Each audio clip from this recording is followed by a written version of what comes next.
Ikakabit na natin itong ating solar na 120 watts. Ingatan lang natin, baka mabasag. Ingat-ingat lang.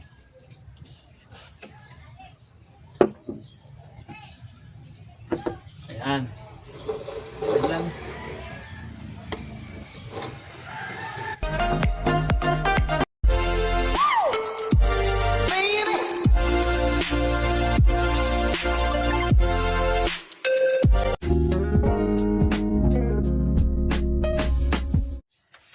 Ayan, welcome to my channel mga ka-DIY. Ayan, meron tayong in-order na solar panel. Mag-convert tayo ng e-bike. Lagyan natin ng solar panel. Pinagawa sa atin. Ayan, no. Ipakita mo yung e-bike. Ayan. Ito. Lagyan natin 120 watts. Ayan, kali-deliver lang ngayon. Okay, unboxing natin.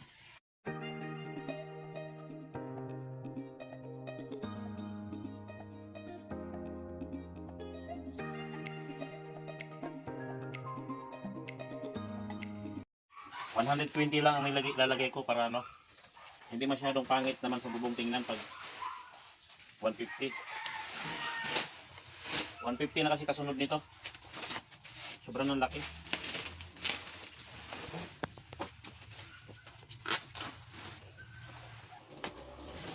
Daming balot. Sigurado. Oh wow, ganda. Ayan.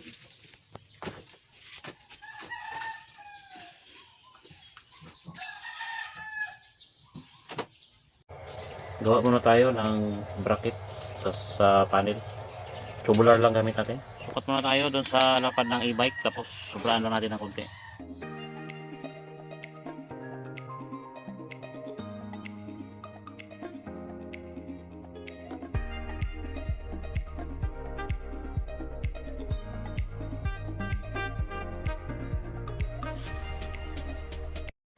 Dito lang tayo sa lapag dahil wala tayong table paggawaan. Ayun, tsaga-tsaga lang tayo dito.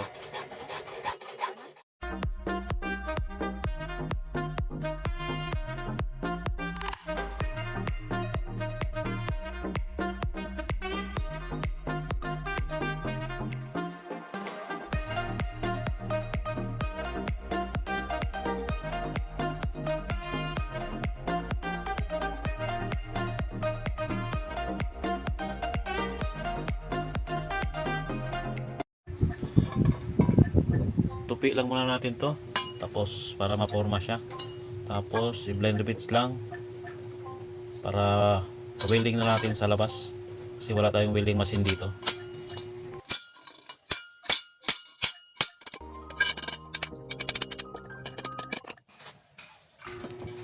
Ayan, may naporma na tayo mga ka-DIY. Ayan, ganyan lang muna, tapos blend bits na lang. Balik na lang muna natin para sa blind bits.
Iskolahan natin mga ka-DIY para maganda tingnan sa bubong, hindi siya paling-paling.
Ayan na siya mga ka-DIY, may butas na, tsaka naka-blended bits pa siya.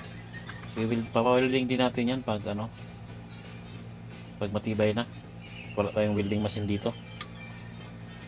Sa labas natin ipa-welding yan. Ayan, saklob lang siya dyan.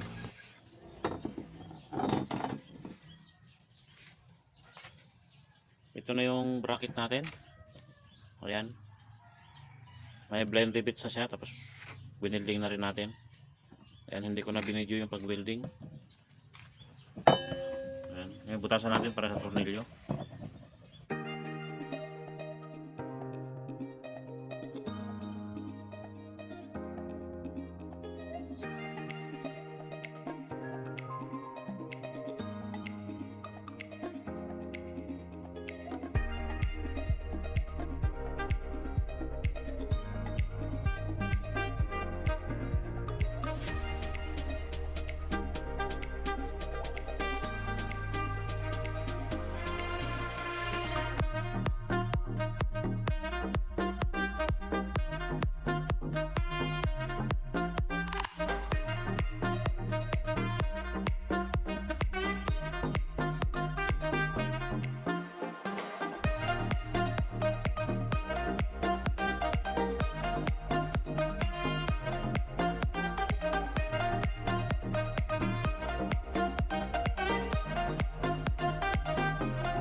Ito naman yung pang-clamp natin sa doon sa tubo, sa may bubong. Yan. Ibubutas din natin to dito sa tubular para maklam natin doon sa may tubo niya sa bubong.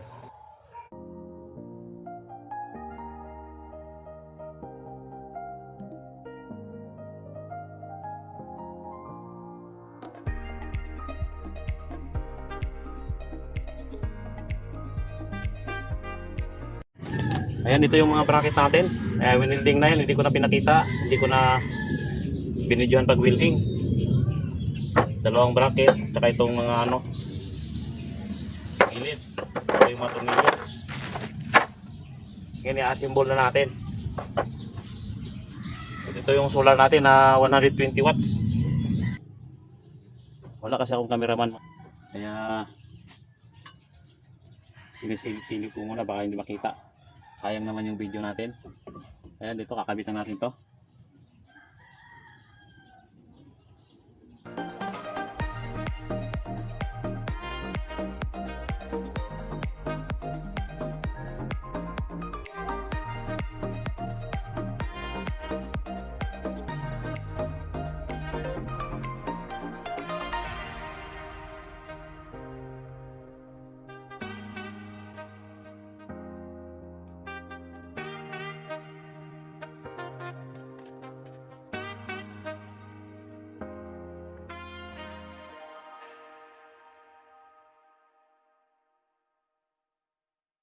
Ayan, kabit na natin yung sa bubong.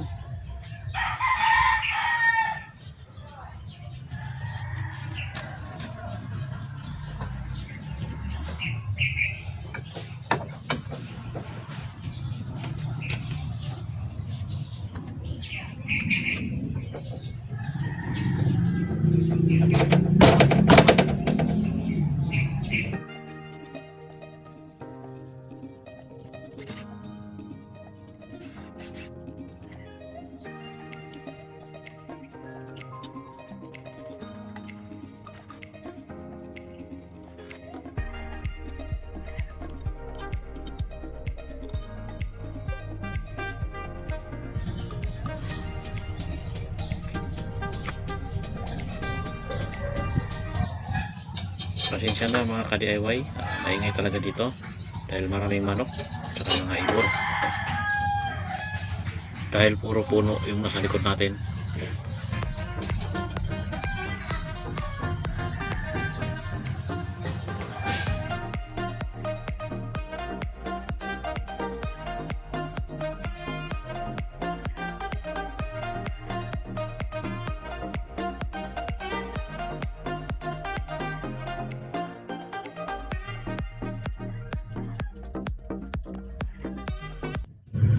Nilagyan natin ng guma mga ka-DIY para kapit siya rito, kasi pag walang guma baka dumulas.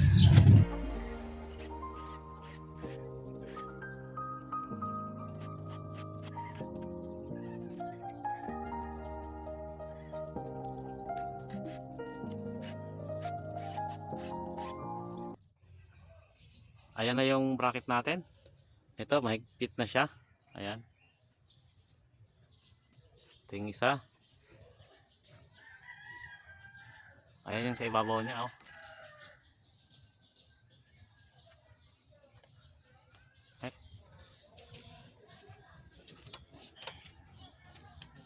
Ikakabit na natin itong ating solar na 120 watts. Ingatan lang natin, baka mabasag. Ingat-ingat lang.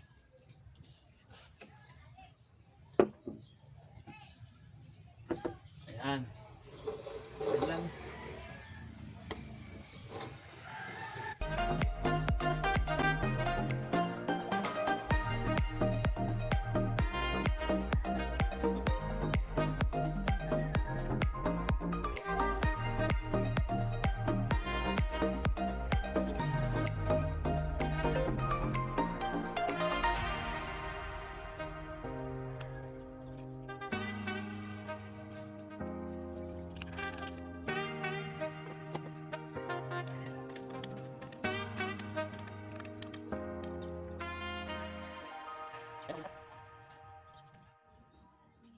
Ayan, nakakabit na natin yung solar at mahigpit na rin yan.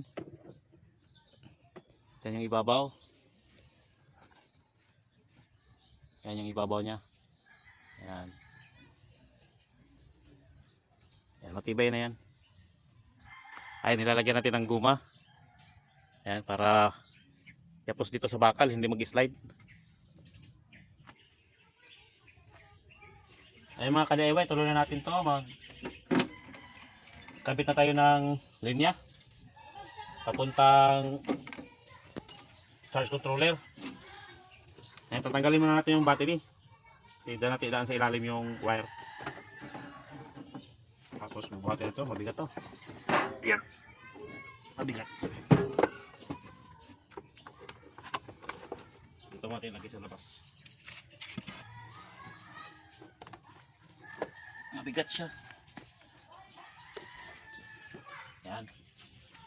Tapos, yan, dito natin padaan yung wire. Yan, dito natin idaan yung wire, oh. Bubutasin natin dito.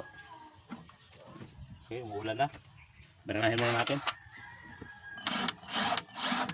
Yun. Ayan, may butas na siya. Dito natin ilusot. Pasok na natin tong wire na to. Ayan, ito yung linya natin papuntang breaker sa solar panel. Ayan. Ayan, dito na natin idaan. Ayan, may hose na tayo dito, oh, para hindi siya mag-ground pag naka ano sa bakal.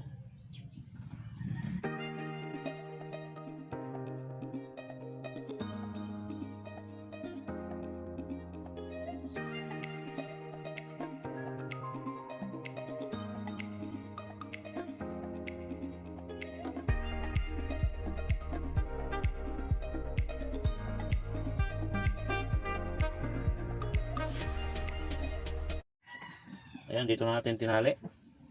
Dito sa ano na to, stud bolt. Wala nang gamit kasi ito, hindi na nilalagyan ng clamp yung battery dahil sa sobrang bigat. Ayan. Tapos dito ipay sa ilalim.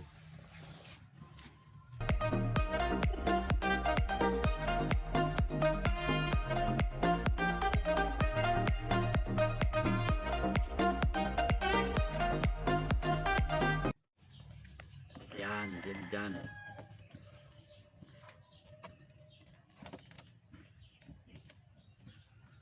Yan. Tapos ito na siya. Pag sobra, pupulupot na lang yan dyan. Ito na yung charge controller natin. Ayan, MPPT 300 watts. Ito yung circuit breaker na galing sa battery papunta rito. Tapos kabitan natin. Ito muna kabit natin dito.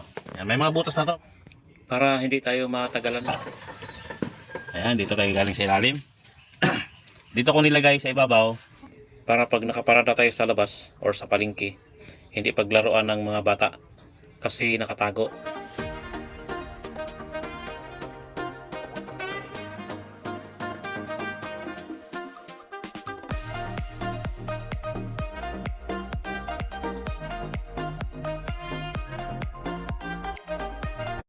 Itong breaker nakasaklob lang to.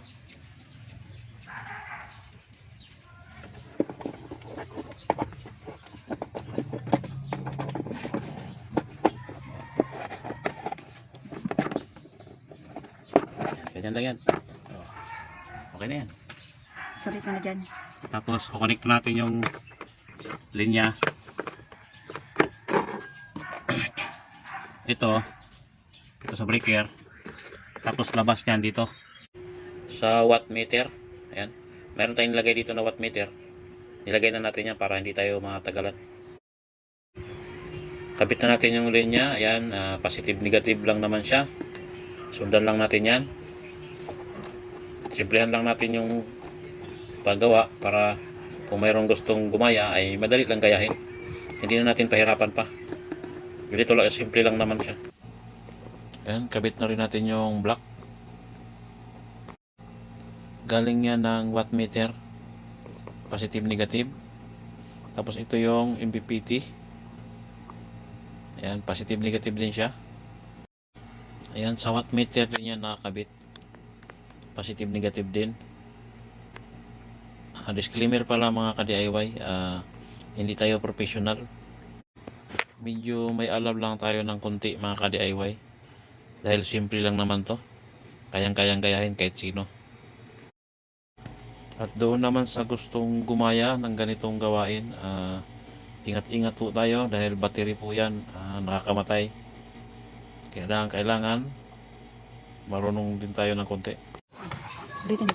Ito, ayan, papuntang panel.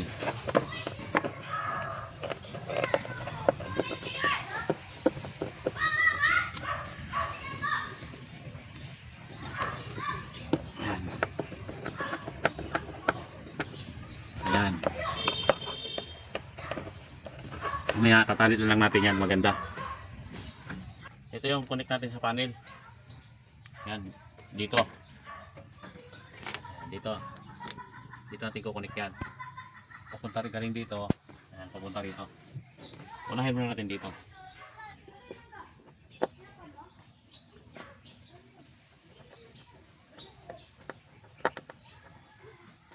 Yan.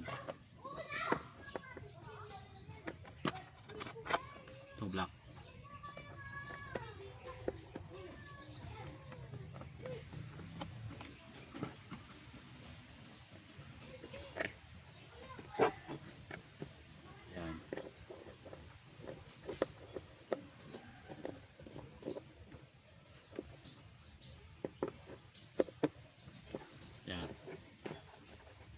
Okay. So, ito yung papuntang panel. Yan. Ganun. Para makita natin kung gumana. Ayan. Ano yung sunod? Sasaksak na yung solar panel. Yung battery naman. Kabit natin. Ito yung sa battery. Yung dalawa. Positive, negative.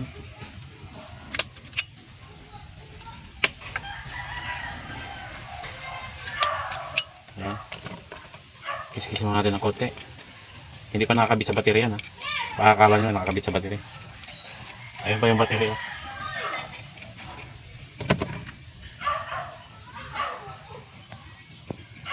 Ayan, tapos saksak natin dito sa yan, ito yung dalawa sa battery. Kakabit natin. Ka-off siya. Kailan naka-off?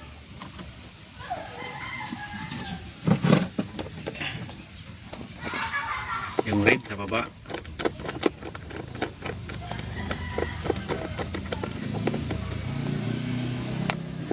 Black. Ayan, sunod natin yung battery. Kabit na natin sa baba.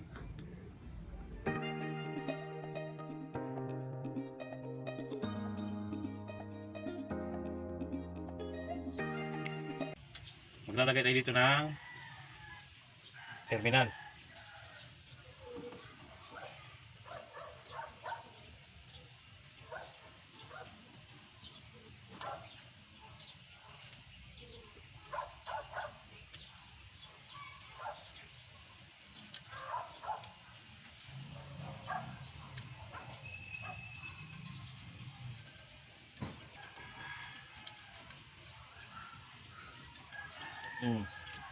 Check.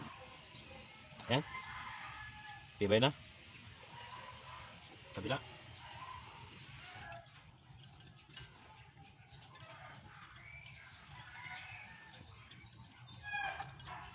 Kaya ipit na ipit.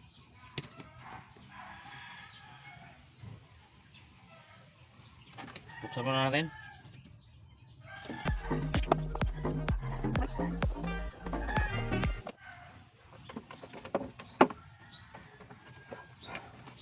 Ito black.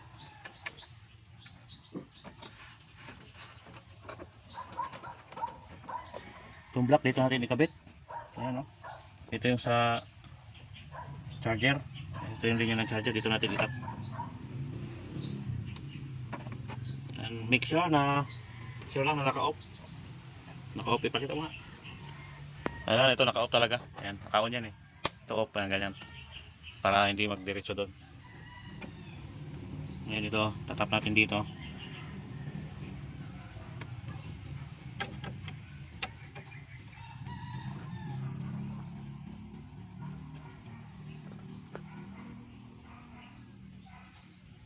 Pwede pala dalawa dyan.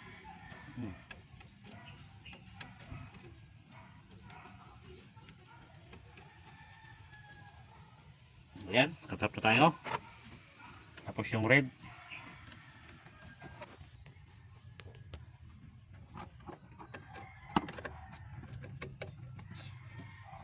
Okay din. Ayan, mahigpit na. Ayan, ito yung galing sa charger.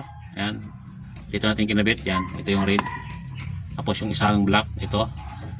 Ito red. Ito galing sa charger. Ayan. Dito na natin kinabit. Okay. Yan na yung papuntang circuit breaker. Ayan, okay na yung wiring natin mga ka-DIY. Ito na yung linya ng solar. Ayan, sasaksak na natin tong ano nya. Saksak na natin sa battery, yung e-bike. Ayan. Tumutunog talaga yan pag sinasaksak. Tapos, review natin ulit. Ayan, dito tayo magsimula sa panel. Ayan. Ayan yung panel natin. Ayan. Nainitan na siya. Tapos, dito sa ilalim. Ayan, ito yung linya niya. Galing sa solar panel. Ayan, sa solar panel dito. Ayan, papunta rito sa MPPT. Ayan. Tapos pagdating dito may terminal tayo nilagay. Ayan, tapos dito fuse. Ayan, naglagay na rin tayo ng fuse. Fuse dyan, ano lang yan, blade fuse. Tapos dito pasok sa MPPT 300 watts. Tapos ayan, nakailaw na siya.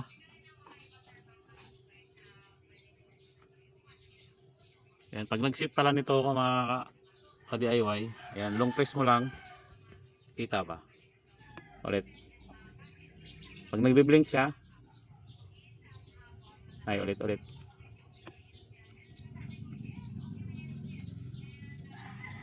Hintayin natin mag-blink. Ayan, nag-blink. Ayan, 72, self, 24, 36, 48, ayan, 60. Ayan, sa 60 tayo dahil 60 volts yung battery natin.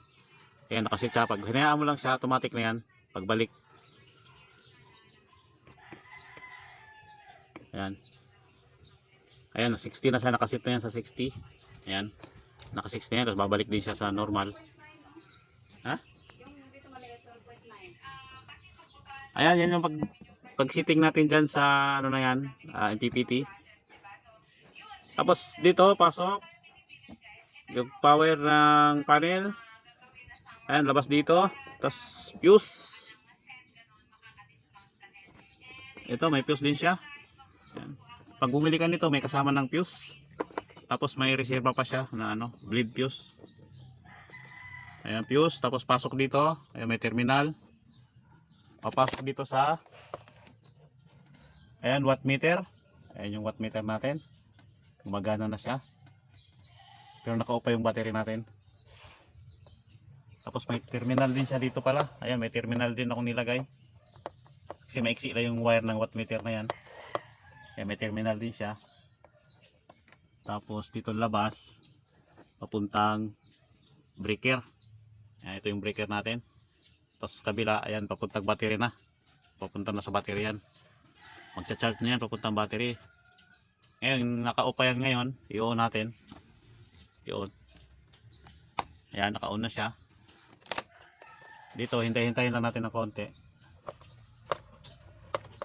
Mag-ano na yan. Kung ilang ampere ang charge niya. Ayan, meron na siya. Ayan, meron siyang 22. Tumataas pa siya dahil tumataas yung init. Ayan, dyan mo malalaman kung tumataas yung ano niya, ampere. Pag umabot ng ano yan, 1 ampere.